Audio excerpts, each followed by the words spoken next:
Nah, itu yang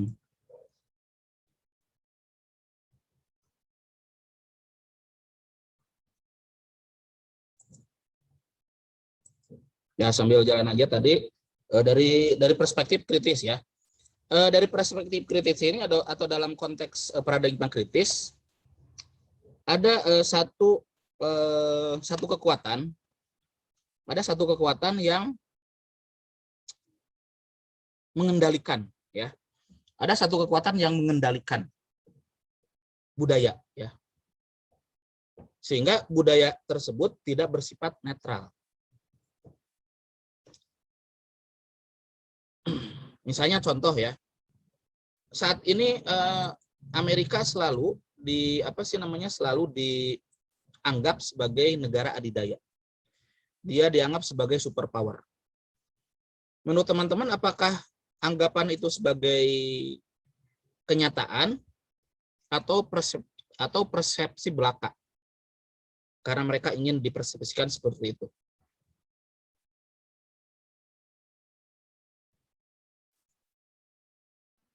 Menurut saya bisa dibilang kenyataan juga bisa, Pak. Tapi sebuah persepsi dari mereka ini juga menurut saya juga bisa. Misalnya sebagai kenyataannya, contohnya seperti apa? Faktanya misalnya gitu ya. Menurut saya suaranya kurang kedengeran. Menurut saya yang kasusnya tentang vaksin kemarin, Pak, kan kalau misalnya dari titel yang diberikan, misalnya mereka negara adidaya, kita kan mikirnya kalau mereka itu negara yang maju dengan pemikiran yang cukup open-minded, tapi ternyata saat pelaksanaan vaksin kemarin banyak juga masyarakatnya yang menolak sampai melakukan demo seperti itu, Pak. Ya, sepakat ya, saya sepakat ya. Dari sisi teknologi mungkin mereka sangat powerful ya, oke ya. Banyak teknologi, termasuk juga hari ini memang monopoli teknologi itu sangat dikuasai oleh Amerika ya. Google dari mana ya, Apple dari mana. Termasuk juga mungkin beberapa teknologi lain seperti mobil dan sebagainya ya. Jadi dari sisi teknologi ya intinya sains dan teknologi lah, ilmu pengetahuan dan teknologi oke gitu ya. Tapi ya tidak yang lain-lain ya. Termasuk juga kekuatan, misalnya kekuatan militernya, kira-kira antara Amerika dengan Cina kuat mana? Ya. Kemudian dari sisi ekonomi antara Cina dengan, contoh ya, ini hanya membandingkan ya, antara Amerika dengan Cina kuat mana? Ya, termasuk tadi yang dicontohkan oleh siapa tadi? Aisyah ya? Nggak kelihatan tadi. Termasuk juga tadi yang dicontohkan. Kita Indonesia itu sebetulnya lebih maju dari sisi apa? Dari sisi pelaksanaan vaksin ya. Justru Amerika sebetulnya kalau dilihat dari sisi banyaknya korban ya, banyaknya yang meninggal, termasuk juga kasus setiap hari ya paling banyak. Justru sekarang Indonesia itu, bahkan Singapura merasa aneh dengan Indonesia, dalam tanda memang mereka aneh. Kok bisa ya Indonesia yang penduduknya banyak, yang tadinya masuk gelombang kedua, tiba-tiba sekarang terus melandai ya. Bahkan di tanggal 27 kemarin itu hanya 1000 berapa lah gitu ya. Jadi turun drastis ya. Termasuk juga vaksinnya berjalan lancar. Artinya apa? Artinya dari sisi kekuatan komunikasi ya. Dari sisi kekuatan komunikasi, kampanye vaksin, Indonesia relatif atau cenderung berhasil dibandingkan dengan Amerika yang sampai demo-demo ya. Jadi bisa jadi bahwa keadidayaan Amerika itu hanya sebatas apa? Hanya sebatas persepsi kita. Apalagi zaman-zaman saya ya, teman-teman ya. Zaman-zaman saya itu banyak sekali film-film Amerika yang menggambarkan tentang heroisme ya. yang menggambarkan tentang heroisme Amerika. Mulai misalkan film Rambo ya. Ya termasuk juga sekarang misalnya kalau Rambo kan dibuat seperti nyata ya. Misalkan di Afghanistan, ya memang Afghanistan ini ya istilahnya tarik ulur antara Rusia dengan Amerika ya. Jadi di sana dua kekuatan itu bercokol di sana. Atau misalkan mana lagi tuh? Vietnam ya. Sama juga Rambo masuk Vietnam difilmkan gitu ya. Termasuk juga negara-negara lainnya juga sama gitu ya. Jadi Amerika menggambarkan diri sebagai negara adidaya salah satunya melalui budaya film ya. Nah, ini sebetulnya masuk ke dalam definisi kritis ya. Jadi ada semacam bagaimana satu budaya untuk mempengaruhi budaya yang lain, untuk mempengaruhi persepsi masyarakat. Jadi ditekankan pada bagaimana pengaruh itu dilakukan oleh budaya lain ya. Walaupun tadi saya menyebut negara, tapi pada akhirnya masuk ke dalam budaya ya. Nah, teman-teman kalau komunikasi saya kira teman-teman di semester 1 atau semester 2 kemarin sudah ya. Jadi saya tidak memperdalam lagi tentang komunikasi ya. Tapi mungkin sekilas saja ya. Pada dasarnya untuk mendefinisikan komunikasi sama ya, dari perspektif ilmu sosial, dari perspektif interpretif, dan dari perspektif kritis ya. Dari perspektif ilmu sosial lebih ke struktur ya, bahwa di dalam komunikasi ada struktur-struktur atau komponen. Ada pengirim, pesan, saluran, konteks, feedback dan sebagainya. Sementara dari perspektif simbolik, perspektif interpretif, berdasarnya lebih kepada proses simboliknya ya. Bagaimana pesan tersebut menjadi bagian dari simbol komunikasi. Sementara dari perspektif kritis ya pada dasarnya sama ya. Pada dasarnya sama seperti tadi saya mendefinisikan budaya. Karena seperti yang saya sampaikan di awal bahwa antara budaya dengan komunikasi itu sebetulnya sama ya. Di dalam budaya ada komunikasi ya, di dalam komunikasi juga nanti melahirkan budaya gitu ya. Jadi saling melengkapi.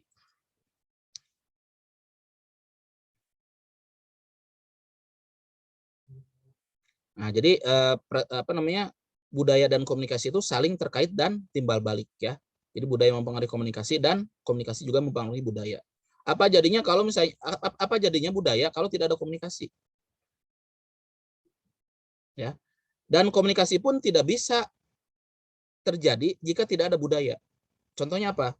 Misalkan tadi bahwa budaya itu adalah bahasa. Tidak akan terjadi komunikasi jika tidak ada bahasa. Ya, verbal dan non verbal itu bagian dari bahasa. Jadi sebetulnya saling ya, saling melengkapi, saling terkait atau saling timbal balik antara budaya dan komunikasi atau antara komunikasi dan budaya. Nah, teman-teman mungkin ini terakhir karena waktu seperti yang sudah saya janjikan maksimal 1 jam ya. Tadi kita mulai jam 6 berapa? 40 kalau nggak salah ya. Nah, ini terakhir ada satu orientasi nilai dalam budaya ya yang disampaikan oleh Clarkson ya. Pertama adalah ada 1, 2, 3, 4, 5 ya. Ada 5 perspektif ketika orang bicara tentang budaya ya. Pertama dari perspektif human nature ya. Atau hubungan antara human nature itu orientasi terhadap alam gitu ya. Orientasi manusia terhadap alam ya.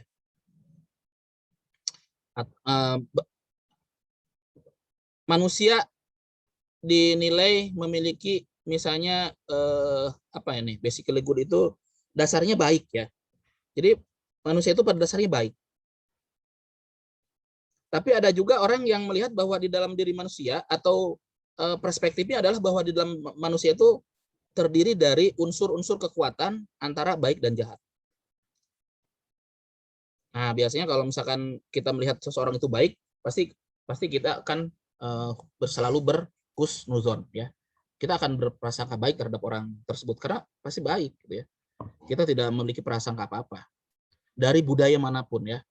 Karena melihat pada dasarnya orang itu baik. Nah, tetapi ketika kita mempersepsi seperti itu, memandang seperti itu terhadap setiap orang ya, nah, biasanya suka ada kejadian-kejadian yang tidak diinginkan ya. Tapi ada juga campuran antara baik dan jahat. Nah, karena ada kecenderungan-kecenderungan itu, maka kita hati-hati ya. Hati-hati apalagi terhadap orang baru misalnya. Saya beberapa kali ini ya, saya juga nggak tahu ya apakah saya dianggap sebagai orang baik atau gimana gitu ya. Tapi beberapa hari ini ada misalkan teman yang baru kenal ya, hanya kenal dalam satu event, itu pun hanya sekitar 3 hari gitu ya, dan itu pun tidak intens, tiba-tiba minjem duit ya, jauh lagi ya di luar pulau ya.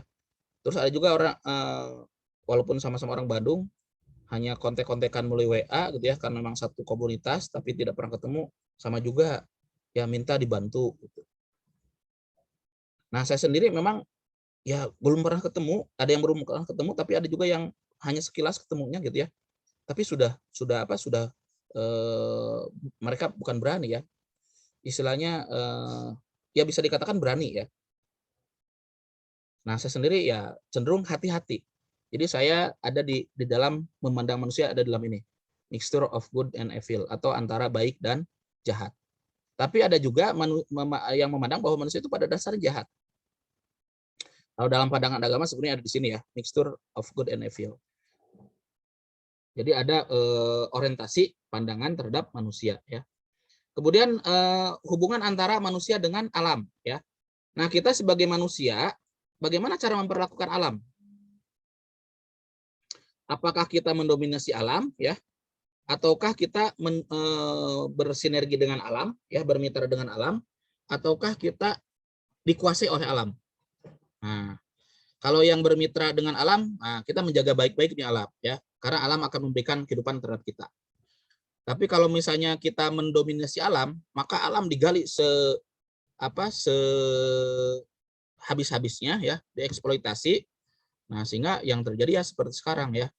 Panas. Sekarang itu lagi panas-panasnya ya. Jadi kalau malam di ruang kerja saya itu pasti saya keluar keringat. Tapi ada juga yang tadi satu lagi apa? Alam yang mendominasi manusia. Nah, ini sebetulnya masa lalu ya. Kalau bisa dikatakan masa lalu atau di sebagian wilayah kita juga masih ada yang sangat kebergantungan terhadap alam ya. Sehingga kalau misalkan terjadi petir dan sebagainya akhirnya sesajen misalkan ya. Nah, ini bagian dari hubungan antara manusia dengan alam ya. Termasuk tadi ini enggak lengkap ya penjelasannya. Nah, termasuk juga referensi dari personal ya, sifat personal kepribadian ya. Bagaimana relationship between human ya. Relasi antara manusia ya. Ada yang memiliki budaya individualisme ya. Ada yang berorientasi pada kelompok ya. Ada yang kolateral ya. Termasuk juga bagaimana kita melihat diri kita sendiri ya. Nah, ada yang doing stress on action. Bagaimana bahwa bekerja itu harus selalu dalam tekanan untuk selalu bekerja ya. Termasuk juga ini adalah orientasi waktu ya. Nah, orientasi waktu itu ada orang yang berorientasi pada masa depan. Dia selalu melihat masa depan. Rata-rata kalau mahasiswa ya atau orang-orang terpelajar biasanya melihatnya masa depan. Tapi ada juga dia yang melihatnya hanya masa kini ya. Termasuk juga ada yang selalu melihat masa lalu. Dia tidak bisa move on ya.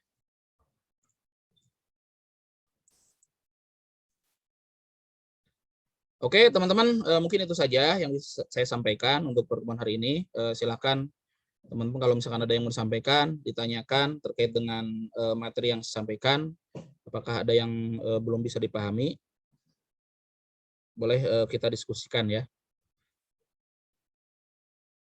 Silakan, ada teman-teman? Sepertinya tidak ada, Pak. Nggak ada, oke ya. Kalau tidak ada, mungkin saya cukupkan sekian ya sebagai bukti kehadiran teman-teman hari ini. Saya minta dibuka dulu kameranya biar bisa saya screenshot ya untuk bukti perkuliahan. Maaf ya ini. Bentar.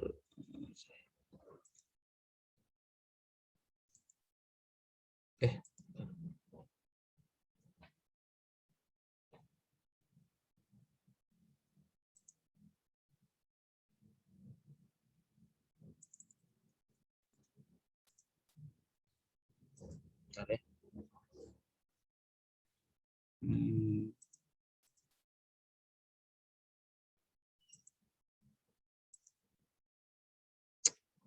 Oh ini.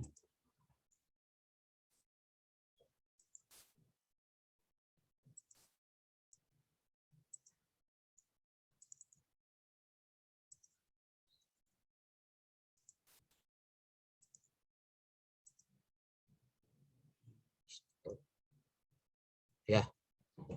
1, 2, 3. Satu lagi silakan. Satu slide lagi ya. Wildan, Putri, Maharani belum buka kameranya.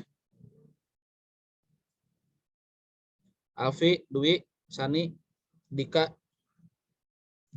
Oke, baik teman-teman, terima kasih atas atensinya. Mudah-mudahan apa yang sampaikan bisa dipahami. Tetap semangat, tetap jaga kesehatan. Assalamualaikum warahmatullahi wabarakatuh. Waalaikumsalam. Terima kasih, Pak. Ya, Terima kasih, sama-sama. Pak. Terima kasih.